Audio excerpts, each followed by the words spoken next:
Hi, loves. How are you all feeling? How are you feeling spiritually? How are you feeling mentally? How are you feeling physically? And how are you feeling emotionally? Happy Tuesday. Happy Mars Day. Happy 7 Day. Being called to take action on our spiritual path.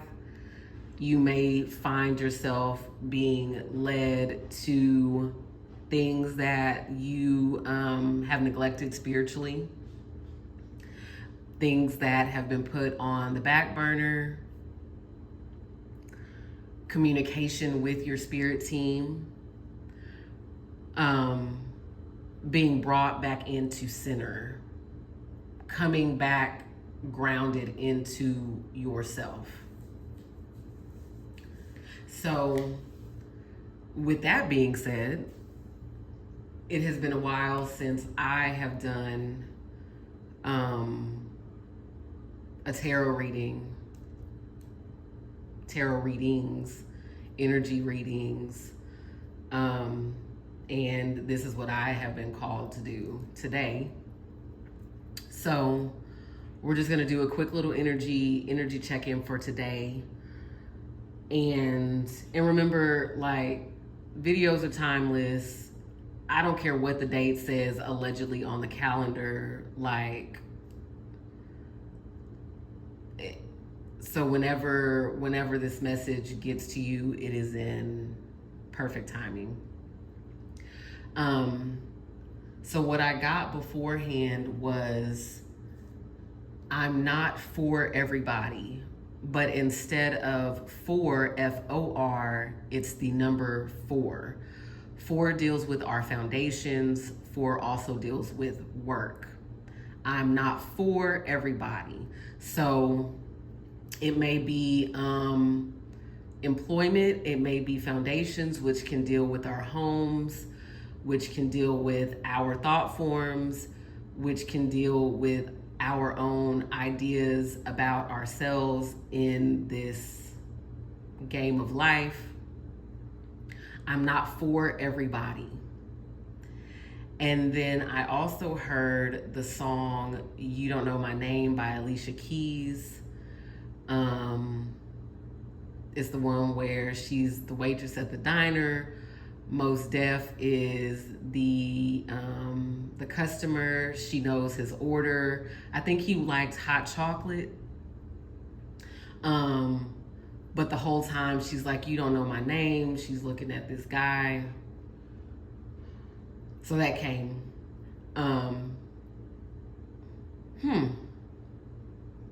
I feel like this is talking about ourselves. This has been the theme. You don't know my name. And it's like the truest, most authentic version of ourselves is looking at us. And it's like, oh, that's so good, spirit. I know what you really like. I know that you like pineapples, guavas, a splash of honey, and poppy seeds. I don't even know how that would taste together. I know that you really like the mountain air. I know that you don't really like to do whatever this thing is that you're doing, but you've been thinking that you like to do it. So you don't know my name.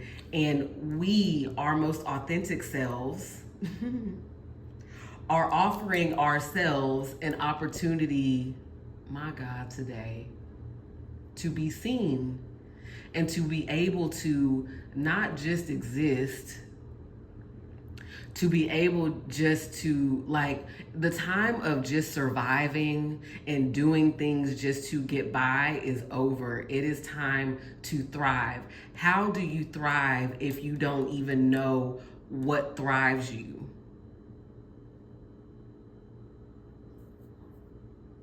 Damn, that's so good. That's so good. And then the hot chocolate deals with heart chakra energy.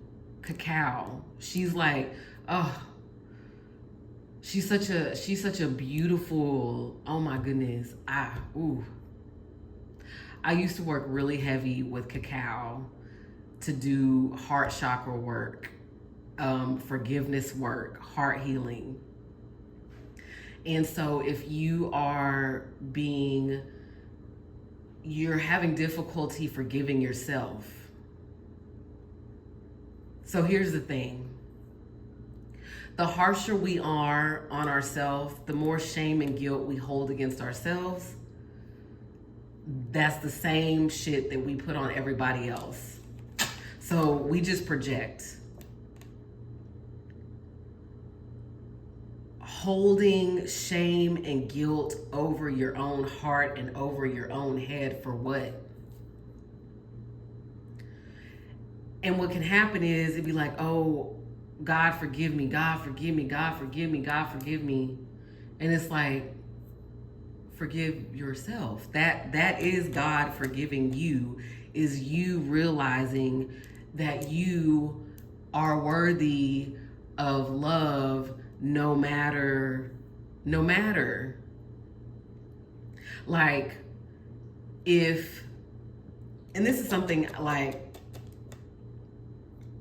so hard on myself, like so hard on myself, like so fucking hard on myself, y'all. Like when I say to the point of like mental anguish,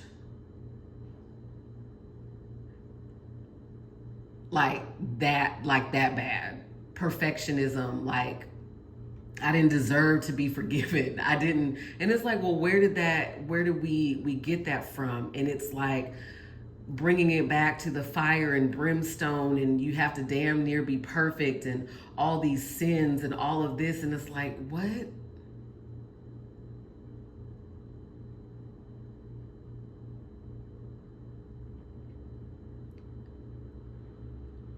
Why? And once again, it comes with us asking ourselves questions. Asking ourselves questions. The beautiful thing is when we ask ourselves questions, it means that we're ready. And it signals to our spirit team, like, all right, bet, they're ready.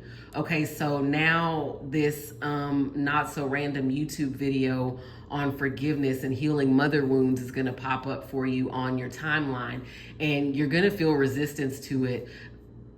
Lean into the resistance, because there's healing there for you. There's a next step there for you. Asking yourselves questions will lead you to being receptive and open, because once again, that signals that you are ready for the answer. Now, this is not, it's not like the flick of a switch, today I found out that I got resentment. And so now that I'm aware, I'm resentment free now. No, that's not how it works. It's levels to this shit. It's layers to this shit. And it's like, you got to dig in. Like you have to, I'm seeing someone in a hazmat suit. Ooh, ooh, ooh, ooh, ooh. I'm seeing someone in a hazmat suit that is in a hoarder house. And it's like all these things, my God, today, Spirit, that's so fucking good. And all these things that we have been holding on to up until this point, because we don't know when we may need it again. And it's like that time is over. You don't need that shit no more. Look around you. You're crowded. Your inner world is crowded. That shit stinks. There are rodents. There are dead cats. Like that thing is, what use is that of that? Because it's uncomfortable to let it go, because we don't know what it is to be without it, but it's not healthy, it's toxic.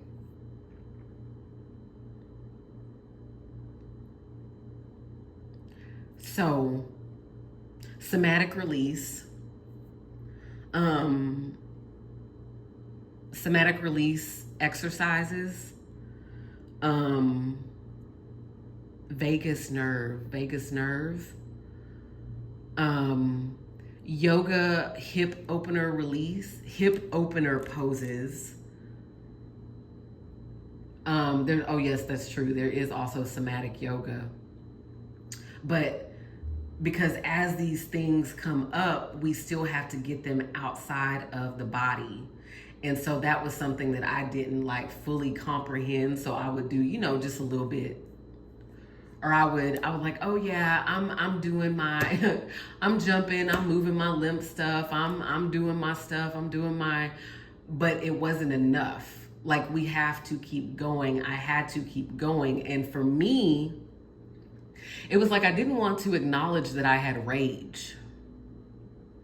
And so that kept circling in, right? Rage, like pissed, like rawr, like for real, for real. So because it was like, because there was shame. Because there was shame around the fact that I had rage. It's like, well, that's unbecoming of a lady. I'm like, what the fuck is a lady? That's unbecoming. And then that really means that like I don't have it all together. And what will people think? It's like, well, what will people think when you rage out? Like, it's okay to acknowledge that we don't have it all together. Because that's where the healing comes in, because we can't heal if we ignore and we suppress and we distract ourselves. Like, so then the cycle just continues. Like I said on the last video, same energy, new person, same energy, new location. So going to a rage room.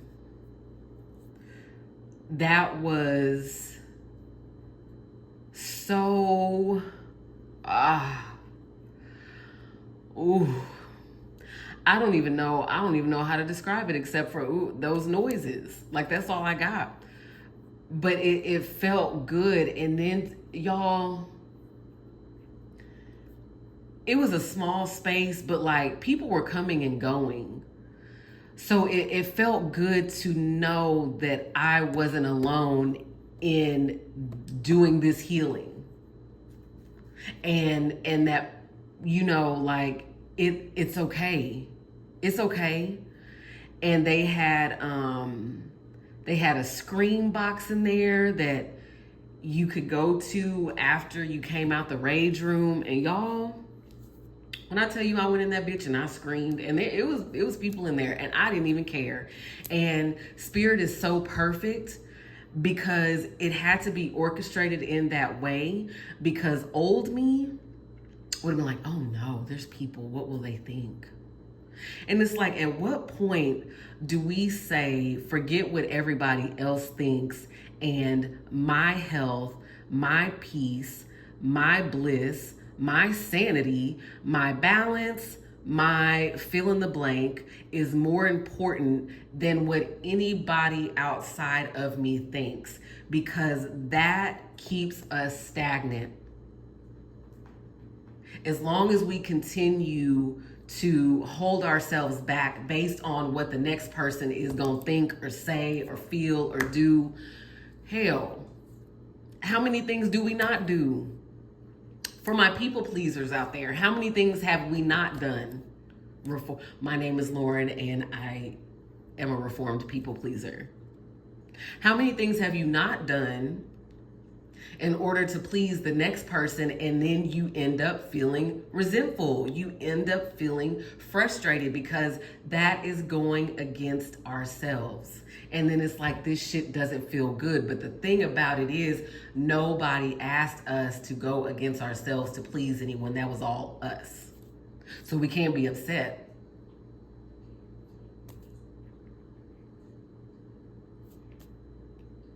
So, I think that's it. I was gonna pull cards. I'll just see. We'll see.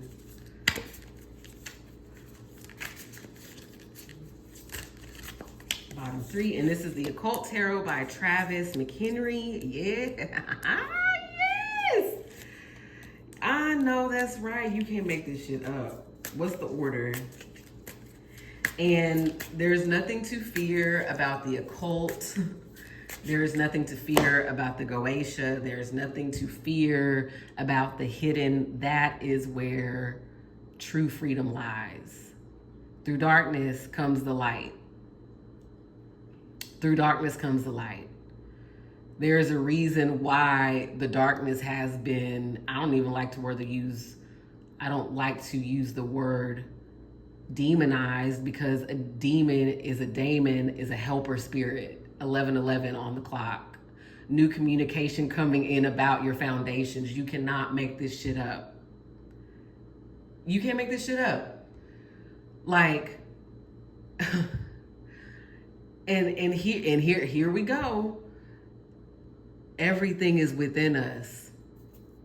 Every single thing is within us. So anything that is like, well, don't look at that because that's scary. Please trust and believe and know that the same energy, the same magic, the same whatever you want to call it is being used elsewhere by the same people that tell you not to use it because it's bad.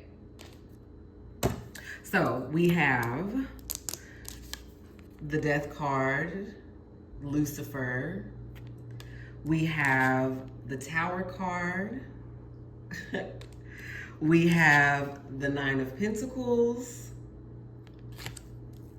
And on the top of the deck, we have the Ten of Cups. So, major shakeups in the foundation. Here we go, the Tower. It's like the towers will come, right? The towers will come, and we will get heads up. And I'm gonna share this. Excuse me. I think it was like 2 weeks ago. And the energy of Oya, like I felt Oya's energy. I was like, all right, mama, what are you like? What's coming in? What's changing? There was thunderstorms, the wind, and it was like a tower moment's coming. So it's like, all right. So tower moments, death, all of these different things that aren't the light and chipper cards, the messages that it's like, oh, I don't want the death card. I used to be scared to death of the death card, y'all. Now I get excited because after death is nothing but rebirth. Energy cannot buy. Energy cannot die. It can only be transferred into something different. Transitioned into something different. So the Tower moment, we do get heads up. It's just like number sequences. You may hear something on the radio that catches your attention, and you may not understand, quote unquote, but like everything in your being is like, listen to that. Something is shifting. Layoffs, breakups, all of these tower moments to bring in a death. Oh my God, a death to who we thought we were. You don't know my name. I'm not for everybody. How many of y'all have been at jobs that you have been going to begrudgingly every day? And be honest with yourself. You hate that job. You hate the job. You don't like the relationship. Like, you just doing stuff because you don't want to rock the boat, because comfortable. But every day is a struggle, and then they turn around and say, oh, we're having layoffs, and then you're upset. You don't even like it there. You don't like it there because it's not in alignment. You are being called to be in alignment. Death to who you thought you were, so that you could be reborn and figure out what it is that you really are here to do. Nine of Pentacles. So, Nine of Pentacles and the Ten of Cups, because what is the Nine of Pentacles? Nine of Pentacles is like I call it the sitting pretty card. Because in the Hoodoo Tarot deck, she's sitting and she's got like, oh my God, today. Ooh, ah. She's got on her dress. I think she's sitting on a chase lounge. She's got her cat. She's got her protection. Like she has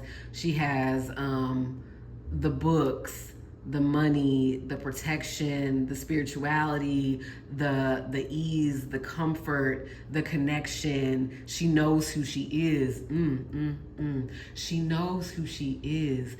What is more fulfilling? Like, instead of going outside in, the more fulfilling and long-lasting thing is to go inside out, so that we know who we authentically are, so that we are in alignment with the things that really are for us, instead of chasing things and being with temporary fixes because it's faster than doing the work of getting to know ourselves. And then the Ten of Cups. The Ten of Cups, what is that? That's I think it's the king. I'm gonna call him a king, but the king, the patriarch of the family, and it's like legacy. No, that's the Ten of Pentacles. The Ten of Cups is the family. It's the couple, and then they have two children, and it makes like the arc of the rainbow, like the wish fulfillment card. Like everything is in alignment, but it comes from going within. It comes from going within. And it's okay to not be for everybody. It's okay to not be for everybody. Like, do you prefer like top shelf, or do you want what's the ones that's called at the bottom?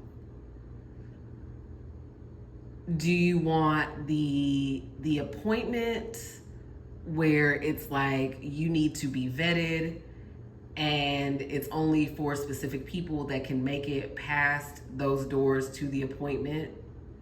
Or do you want it where we're standing in line like with everybody else for some Black Friday deals? I think, what was out? It was a while ago, and I think they were talking about Bentley. But apparently it's like Bentleys aren't for everybody, and the Bentley knows that it's not for everybody. So the Bentley doesn't get upset when just anybody doesn't want to ride in the Bentley and doesn't want to come test drive the Bentley, because not everybody can come and test drive the Bentley. Like, there are prerequisites for you to be able to even get to that point. You're not for everybody. You're not for everybody, and that's okay. And there's nothing wrong with saying, I am not for everybody.